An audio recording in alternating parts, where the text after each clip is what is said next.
ఈ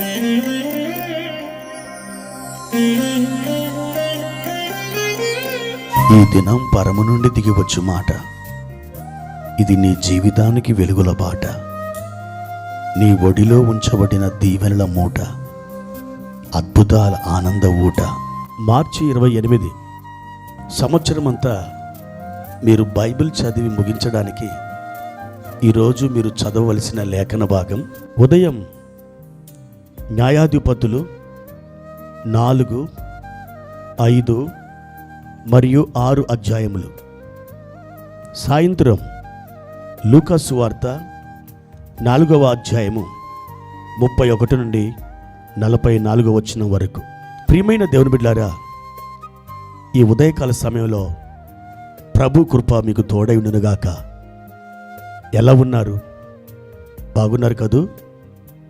మీరు ఈ దినం చక్కని త్రోవలో నడిపించబడి ఒక విజయపు మార్గంలో మీరు చేరవలసిన చోటుకి దేవాది దేవుడు మిమ్మల్ని ఆయన చేర్చబోతున్నారు.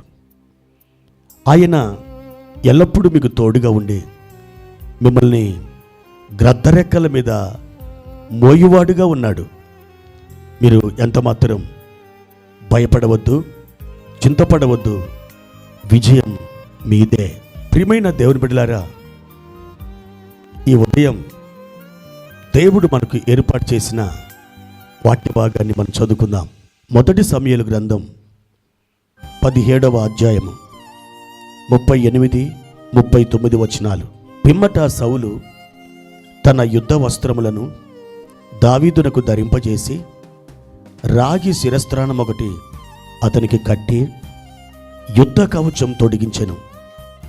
ఈ సామాగ్రి దావీదునకు వాడుకలేదు గనక తాను తొడిగిన వాటిపైన కత్తి కట్టుకొని వెళ్ళగలిగినది లేనిది చూచుకొనిన తర్వాత దావీదు, ఇవి నాకు వాడుకలేదు, వీటితో నేను వెళ్ళలేనని సౌలుతో చెప్పి వాటిని తీసివేశను. ప్రియమైన దేవుని బిడ్డలారా, దావీదు గొల్యాతుని ఎదుర్కోవడానికి యుద్ధానికి సమాయత్తమయ్యాడు. దావీదు సౌలు రాజును ఒప్పించడానికి ఎంతో ప్రయత్నం చేయవలసి వచ్చింది. ఎంతగానో ప్రయత్నించిన తర్వాత అప్పుడు దావీదుని, సరే బాబు, నువ్వు యుద్ధానికి వెళ్ళు, ఆ గొల్యాతుని ఎదుర్కోవడానికి దేవుడు నీకు సహాయం చేయునుగాక అని ఆశీర్వదించి, అప్పుడు ఈ సౌలు రాజు దావీదుకు తన యుద్ధ వస్త్రములను, కవచములను, ఖడ్గాన్ని ఇదంతా కూడా దావీదుకి ధరింపజేశాడు. ఎందుకంటే దావీదు ఒక గొర్రెలు కాచుకునే సాధారణమైనటువంటి పిల్లవాడు. కాబట్టి దావీదుకి ఎటువంటి యుద్ధ వస్త్రాలు కానీ, ఖడ్గం కానీ, బల్లెము కానీ, ఈట కానీ, కవచము కానీ ఏమాత్రం తన దగ్గర లేదు. కేవలం ఒక దుడ్డుకర్ర, ఒడిసెల, ఇవి మాత్రమే దావీదు యొక్క ఆయుధాలు. ఇదంతా గమనించిన సౌలు, బాబు, మరి నా యుద్ధ వస్త్రం ధరించుకో, నా ఖడ్గం కూడా ఉంది తీసుకో, నా కవచం కూడా ఉంది నువ్వు తీసుకో అని చెప్పి దావీదుకి వాటిని ధరింపజేశాడు.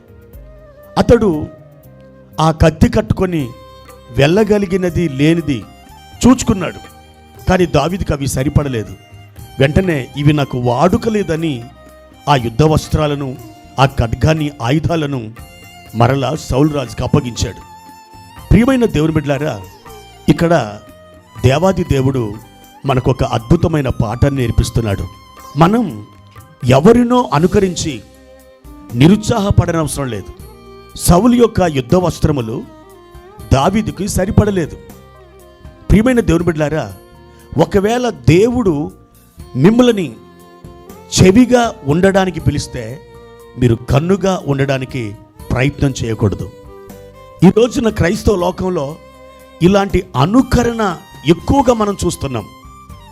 దేవుడు ఒక్కొక్కరిని ఒక్కొక్క కృపావరముతో, ఒక్కొక్కరిని ఒక్కొక్క తలాంతుతో తన చిత్తానుసారముగా వారిని ఎన్నిక చేసుకొని సామర్థ్యములనిచ్చి నడిపించడానికి ఆయన ప్రయత్నిస్తుంటే ఈ రోజున అనేకులు కూడా విశ్వాసులైతేనేమి, సేవకులైతేనేమి, ఎవరినో చూచి అనుకరించి వారికి ఇవ్వబడినటువంటి తలాంతులను వారు ప్రక్కన పెట్టి వేరొకరికి దేవుడిచ్చిన తలాంతులను అనుకరించడం ప్రారంభిస్తున్నారు. అలా చేయడంలో అది పాపము కాదు, కానీ వాళ్ళ జీవితంలో నిరుత్సాహం అలుముకోవడం నిశ్చయం. వారు తమ యొక్క దేవునికి ప్రీతి పాత్రులుగా జీవించడం చాలా అసంభవం. ప్రియమైన దేవుని బిడ్డలారా, దేవుడు నిన్ను దేనిగా ఉండడానికి పిలిచాడు? కన్నుగా ఉండడానికి పిలిచాడా? అయితే నీవు కన్ను పాత్ర పోషించు. ఒకవేళ చెవిగా ఉండడానికి పిలిచాడా? నీవు చెవి పాత్రను పోషించు. ఒకవేళ నిన్ను ముక్కుగా ఉండడానికి పిలిచాడా? ముక్కు పాత్రను పోషించు. లేకపోతే పాదముగా ఉండడానికి పిలిచాడా? పాదాల పాత్రను పోషించు. చేతిగా ఉండడానికి పిలిచాడా? చెయ్యి పాత్రను పోషించు. లేకపోతే వేరొక దాని వలె నీవు ఉండడానికి ప్రయత్నం చేస్తే నీకున్నటువంటి సామర్థ్యం నువ్వు కోల్పోతావు. నేను ఈ చేతిని వాడకుండా కొన్ని రోజులు దీన్ని ప్రక్కన పెట్టాననుకోండి, ఈ చెయ్యికి ఇవ్వబడిన సామర్థ్యాన్ని నేను కోల్పోతాను. అలాగే మీరు దేని వలె ఉండుటకు దేవుని చేత పిలువబడ్డారో దాని వలెనే ఉండడానికి మీరు తీవ్ర ప్రయత్నం చేయండి. లేకపోతే ఈ చెయ్యిని వాడకుండా ప్రక్కన పెడితే ఈ చెయ్యి పాడుబడిన రీతిగా, దేవుని బిడ్డలారా, మీ తలాంతు, మీకు ఇవ్వబడినటువంటి కృప అది పాడైపోతుంది. కనుక దేవుడు నిన్ను దావీదుగా ఉండడానికి పిలిస్తే దావీదుగా ఉండు. దేవుడు నిన్ను ఏ ఉద్దేశంతో పిలిచాడో దాని వలె ఉండడానికి నీవు ప్రయత్నించు. ఆ విధానంలో ముందుకు వెళ్ళడానికి ప్రార్థనాపూర్వకంగా సాగి వెళ్ళు. తప్పకుండా దేవుడు గొప్ప కృపతో నిన్ను నింపి వాడుకుంటాడు.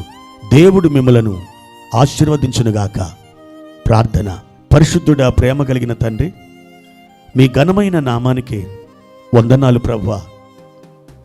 ఈ ఉదయకాల సమయంలో మీ ప్రశస్తమైన సన్నిధి మాకు తోడుగా ఉంచినందుకై వందనాలు ప్రభువా. మీరు మమ్మలను కన్నుగా ఉండడానికి పిలిస్తే మేము కన్నువలే ఉందుముగాక. చెవిగా ఉండడానికి పిలిస్తే మేము చెవివలే ఉందుముగాక. ప్రభువా, మేము ఎవరెవరినో అనుకరించి నిరుత్సాహపడిపోయి ఓడిపోయిన జీవితాలతో ప్రభువా మేము బాధపడకుండా మాకు కృపను, సహాయమును దయచేయండి. మీ నామం ఘనత నొందునుగాక. యేసు నామములో ప్రార్థించి అడిగి వేడుకుంటున్నాము తండ్రి. ఆమేన్.